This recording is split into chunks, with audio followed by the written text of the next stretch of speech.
സുലി പാവക്കേരിയാണോ? അമ്മേ, ഇത് കണ്ടോ എത്ര ഭംഗിയായിട്ടാണ് സുലി പാവക്കേരിയെന്ന്.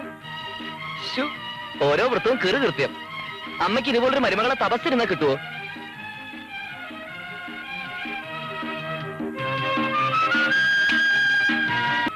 രാജീവൻ സ്നേഹിക്കുന്ന പോലെ ആളുകളുടെ മുമ്പിൽ വെച്ച് സ്നേഹിക്കാന്നൊക്കെ പറഞ്ഞ വീട്ടിൽ അമ്മയും ചെറുക്കണക്കില്ലേ? മിക്ക വീട്ടിൽ ഇതൊക്കെ നടക്കുന്നതല്ലേ. അമ്മ കണ്ടില്ലെന്ന് വെച്ച് മാറിക്കൊള്ളൂ. അമ്മ മാറിപ്പോണെന്ന് കോമസാർ പറഞ്ഞിട്ടുണ്ട്. എന്ത് പറ്റാൻ? നീ ഇനി പല എന്റെ സുലു ഇനി അങ്ങോട്ട് അന്തമിടാൻ കിടക്കുന്നല്ലേ ഉള്ളൂ. കാണാൻ പോണ പൂരം പറഞ്ഞറിയിക്കേണ്ട കാര്യമുണ്ടോ? തേങ്ങ ചേട്ടറാ എന്തിനാ തേങ്ങ? ജോലി പെട്ടെന്ന് ഒതുക്കിയാൽ നമുക്കൊരു മാറ്റിനിക്ക് പോവാം. ജോലി എപ്പോഴേ തീർന്നു. ഏതേക്കും സുലഭനെ ഒരുങ്ങാം. ഒന്നും കഴിക്കാതെ എന്നും കഴിക്കുന്നില്ലയോ? ഒരു നേരം കഴിച്ചില്ലെന്ന് വിചാരിച്ചിട്ട് ഇപ്പൊ എന്താകാനാ? ഓ, നിങ്ങൾ സുധിയും കൂട്ടി പോയാൽ മതി. എനിക്ക് കുറച്ച് എഡ്യൂക്കേഷണൽ കാസറ്റ്സ് കണ്ടു തീർക്കാനുണ്ട്.